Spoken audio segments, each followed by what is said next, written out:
Hey guys, what's going on? So here we have Irwin's cage and Irwin right up there.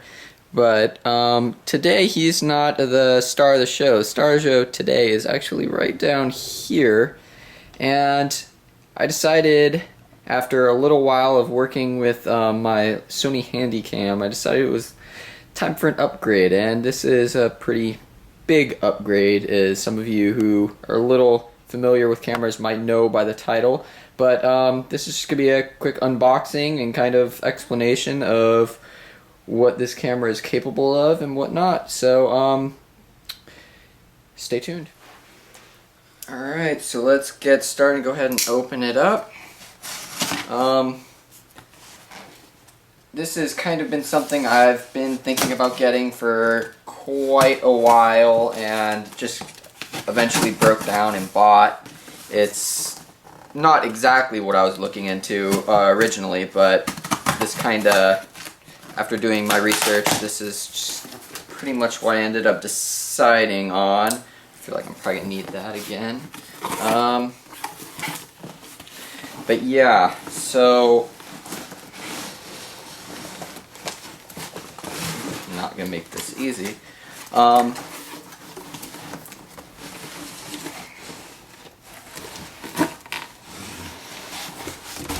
Alright,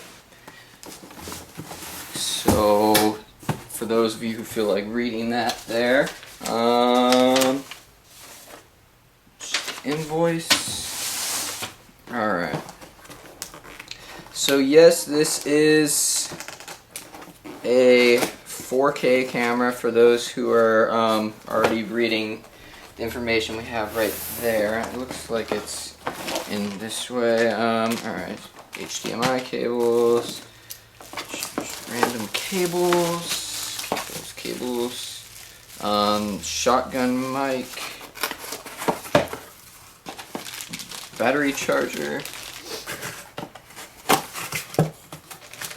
Alright, and it actually came with one card. That's kind of convenient because the cards are crazy expensive.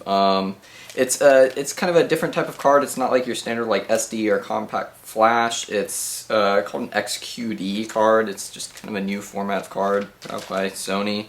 And I think a couple other companies are making them now too. I actually bought another one as well separately. I bought a 64 gig card as well, which ran me right around $350 for this card. So they're pretty pricey, but their recording speed is really high and allows for a small amount of 4K footage to be filmed. So I think the 64 will run me right around,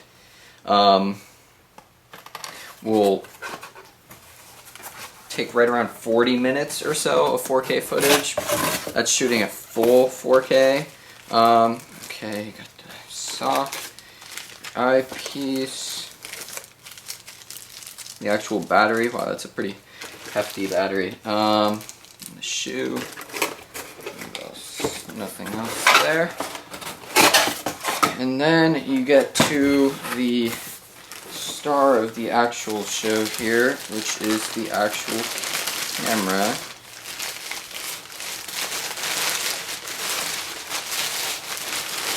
And there she is.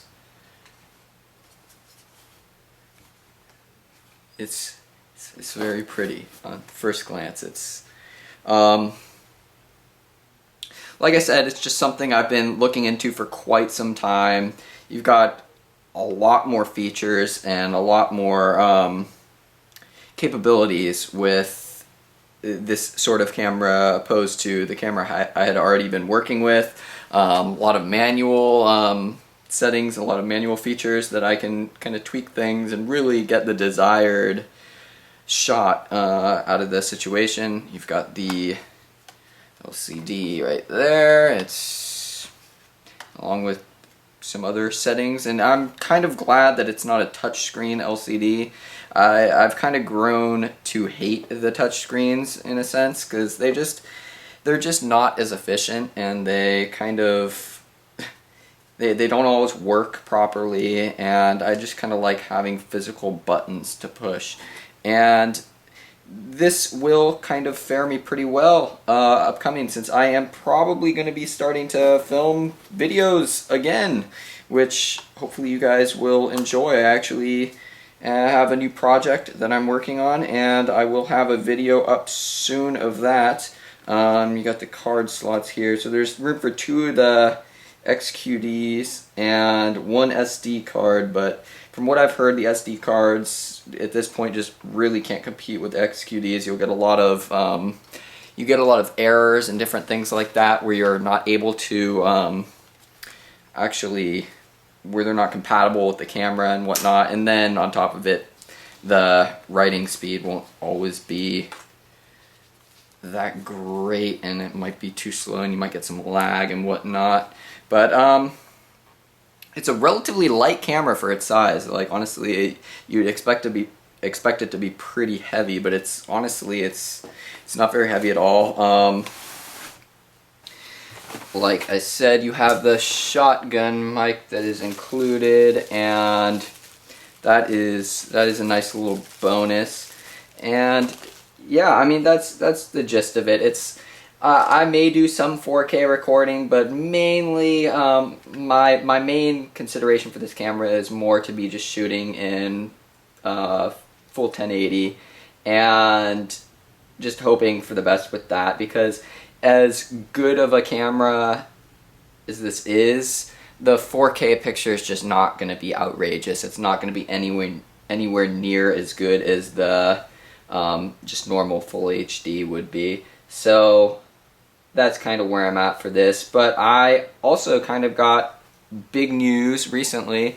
I'm going to be able to go to the Daytona Reptile Breeders Conference this year, and I already have my plane ticket. I've got everything pretty much in line for that, and I will see anybody who is going to that there, and I'm looking forward to it. And I will probably have this baby with me to film and whatnot. Alright, so that's basically it, guys.